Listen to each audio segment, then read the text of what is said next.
Picture the dream. You buy a real fort. Ancient stone walls, a gatehouse, ramparts you can walk along at sunset.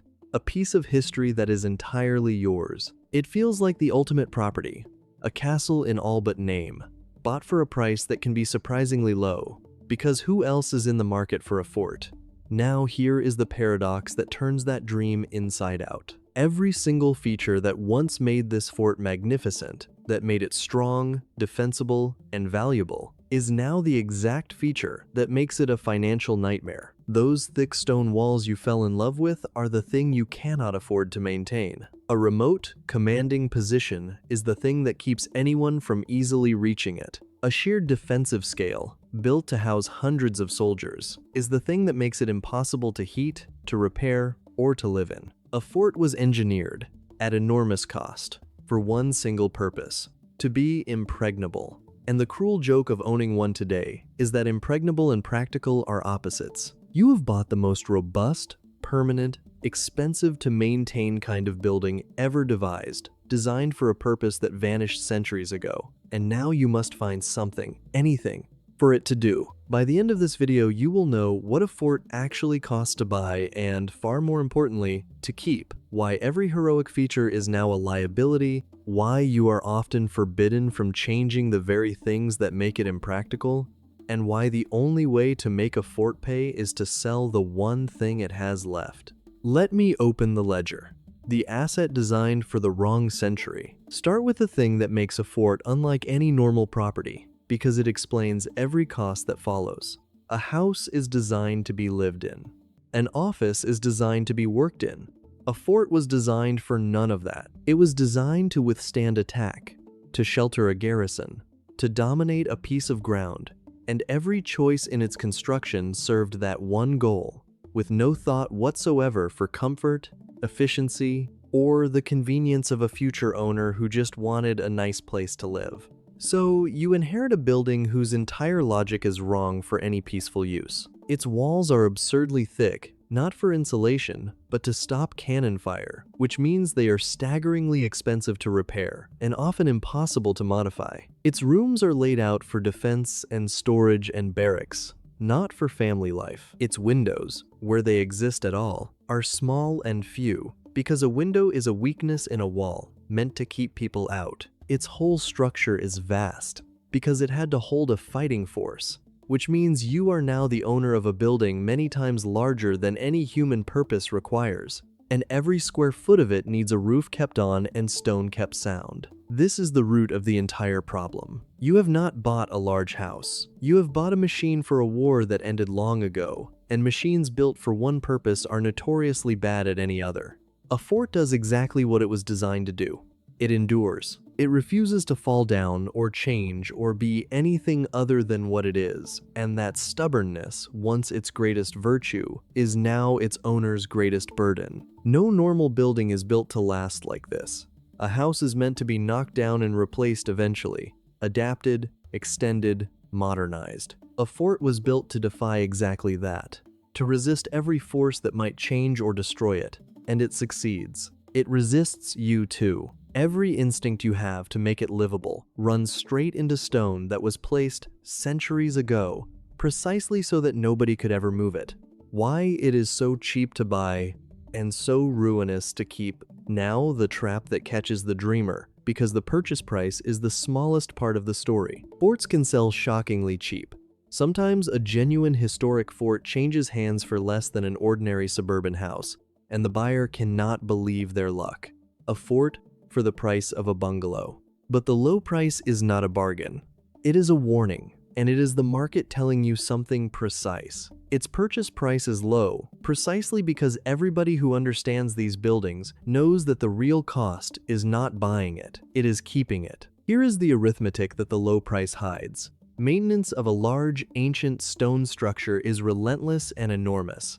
Stone erodes, roofs fail, damp gets in, mortar crumbles, and on a building this size, made to this standard, every repair is a major, specialist, expensive undertaking, because you cannot fix historic stonework with ordinary builders and ordinary materials. An annual cost to stop a fort from slowly falling down can exceed what many people earn in a year. forever, with no end and no equity gained. Just the privilege of holding decay at bay for one more season. So the price tag is a trapdoor. It is set low enough to tempt someone in, and then the true cost, the bottomless permanent maintenance, reveals itself only once they own it and cannot easily get out. Many a romantic buyer has purchased a fort for the price of a car and been bankrupted by the price of its roof. And unlike an ordinary house, there is no ceiling on the surprise.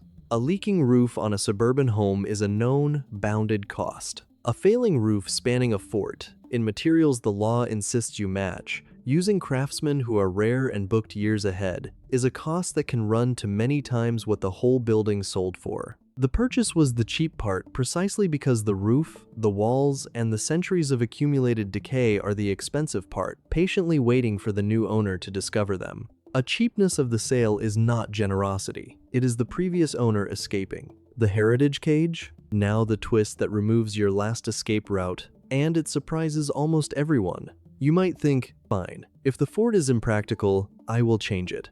Modernize it, subdivide it, adapt it, make it work. And here you slam into the heritage cage. A fort of any significance is almost always a protected historic structure.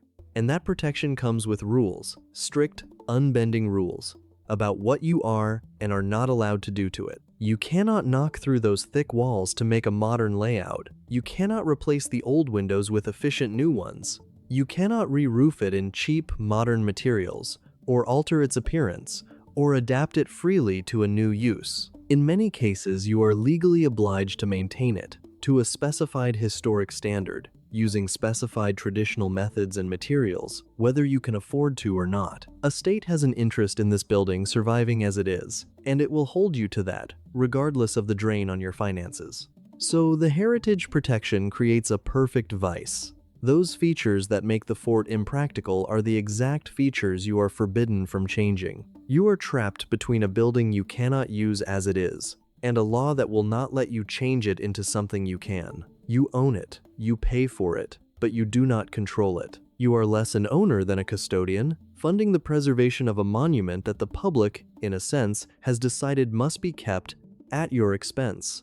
It is a strange kind of ownership, closer to guardianship. On paper, the deed is yours. In practice, you are holding the building in trust for history, paying its bills, obeying its rules, and enjoying only such use of it as the rules allow. You carry all the costs of ownership and only a fraction of the freedom, and the difference between the two is measured in the maintenance you cannot avoid and the changes you cannot make. Listen to that again. You are legally obliged to preserve, at your own cost, the very features that make the building useless to you. Say that again? Thick walls, impractical layout, the vast scale, the remote position, all the things that make a fort a burden, are frequently the things you are required by law to maintain exactly as they are. You cannot fix the problem by removing the cause of the problem, because the cause of the problem is precisely what the building is legally required to remain. That is the heart of the fort owner's predicament. You have bought a permanent obligation dressed up as a property, and an obligation, unlike a property, does not get easier to hold over time. A normal building you can improve, let appreciate, and eventually sell at a profit. This one you can only maintain at rising cost, toward a sale price the market has already told you will be low, because the next buyer is looking at the same trap you are standing in. The obligation compounds. The property does not, which raises the only question that matters.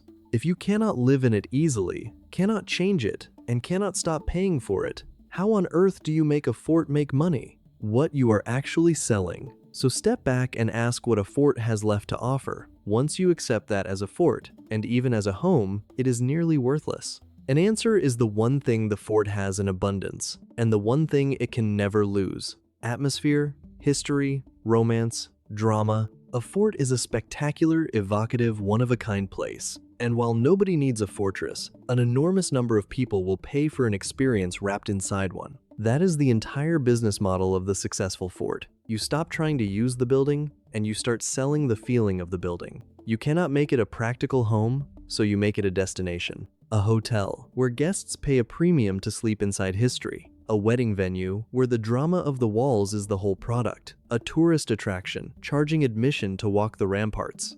A film location where it's impossible to fake authenticity earns real money. No set builder can fake centuries of real stone, and every location scout knows it, which is why a genuine fort can command serious fees for a few days of filming, earning more in a week on camera than it might in a month of ordinary use. An events venue where companies pay for the sheer spectacle of the setting. In every case, the logic is the same, and it is the exact inversion of the problem. Those features that make the fort a poor house, its scale, its drama, its age, its impregnable presence, are precisely the features that make it an extraordinary experience. What you cannot sell as accommodation, you sell as atmosphere. An obsolete war machine becomes a stage, and the owner stops being a frustrated resident and becomes an impresario, charging the world for the privilege of stepping, briefly, inside a piece of history. So the fort that is worthless for its original purpose, and impractical for any ordinary one, can be valuable for exactly one thing: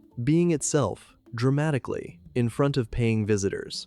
The ledger. So where does the money go for the owner trying to make this work? A dominant cost, always, is the fabric. Maintaining the stone, the roofs, the walls, the structure to the heritage standard demanded, using specialist craftsmen and traditional materials forever. This is the anchor that never lifts, and it is why an underfunded fort is always, quietly, dying. Then the cost of adaptation within the rules. To run a hotel or a venue, you need heating, plumbing, kitchens, safety systems, access, all of it installed into a building that fights every modern intervention and permits only sympathetic, expensive, reversible ones. Making an ancient fort meet modern safety and comfort standards without being allowed to alter it much is a costly, delicate, endless piece of engineering. Then the ordinary costs of whatever business you run inside it. The staff, the marketing, the running of a hotel or an attraction, which are hard enough in a normal building and harder in one where nothing is standard and everything is fragile.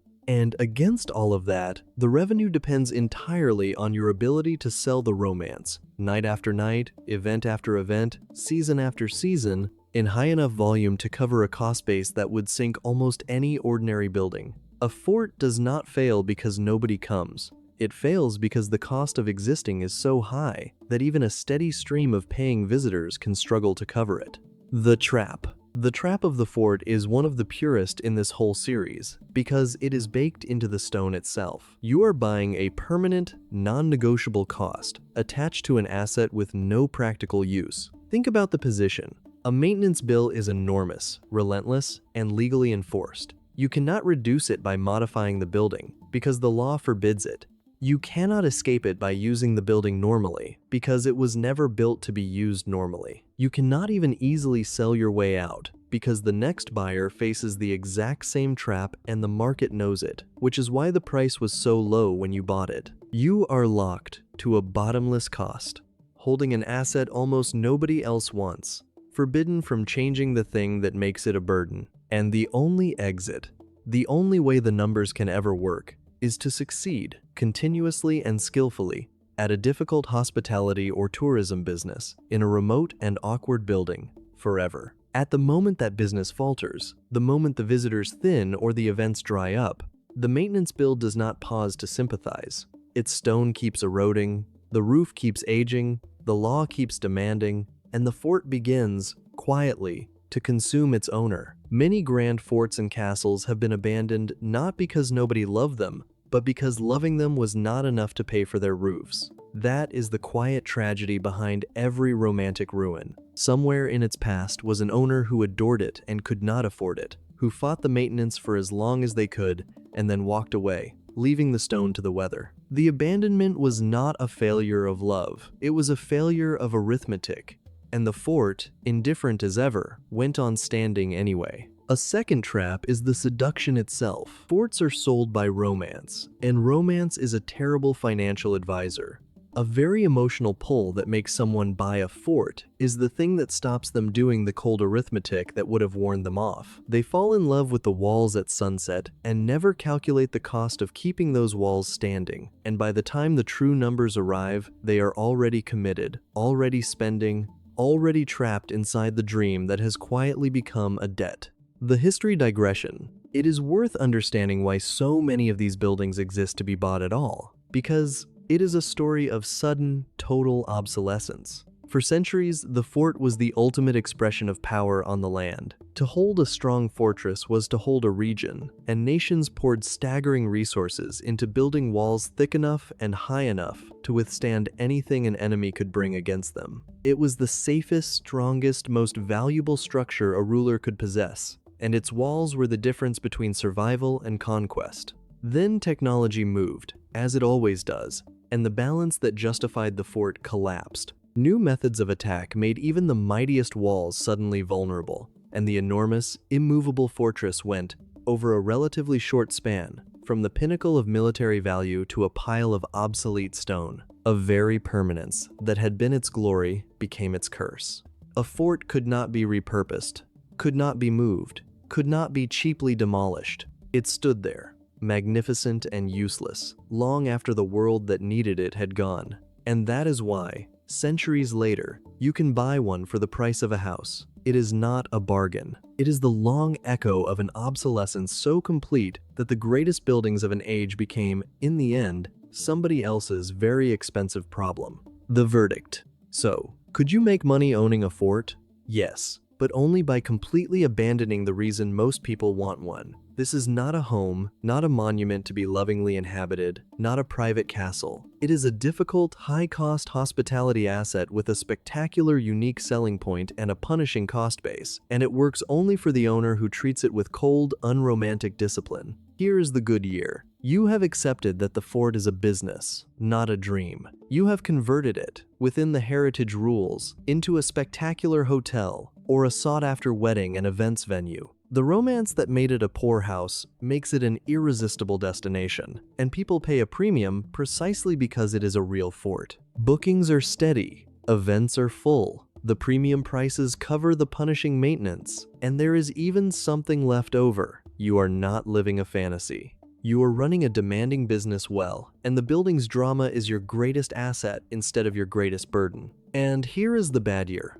You bought the dream, not the business. Maintenance bills arrived like a tide, relentless and legally enforced, and the romance that sold you the fort turns out not to pay for its roof. A remote location that felt magical keeps the visitors away. Heritage rules block every cheap fix. Events do not fill the calendar, the hotel does not fill its rooms, and the gap between what it costs to keep the fort standing and what it earns grows wider every season until the dream quietly becomes the thing that ruins you, and you become one more owner trying to sell an impossible building to the next hopeful romantic. Same fort, standing exactly as it has for centuries. What separates a fortune from a ruin is whether the owner fell in love with the walls or with the numbers. The building does not care which. It will stand either way, indifferent to whether its owner is thriving or drowning, because it was built to outlast far more than one owner's finances. That indifference is the final lesson of the fort. It was never on anyone's side. It endures, and it will let you prosper or ruin yourself against it with the same blank, permanent patience. Thesis close. Most of the assets in this series lost their value when their purpose died. A fort is stranger because it lost its purpose entirely, centuries ago, and yet it refuses, absolutely, to go away. It just stands there, indestructible and useless, the perfect answer to a question nobody asks anymore. And that is the whole paradox of owning one. You are buying the most durable, most permanent, most impressive kind of building ever made, stripped of the one function it was built for, protected by law in the exact form that makes it impractical, and left with only its atmosphere to sell. Everything heroic about it is now a cost. Everything impractical about it is now, if you are clever and cold enough, a product. You are not buying a castle. You are buying a magnificent, immovable obligation, a war machine that outlived its war, and the entire art of owning it is turning the one thing it has left, the sheer romance of the impregnable, into enough money to keep the walls standing for one more generation, so that the fort can go on doing the only thing it was ever good at, which is refusing, century after century, to fall.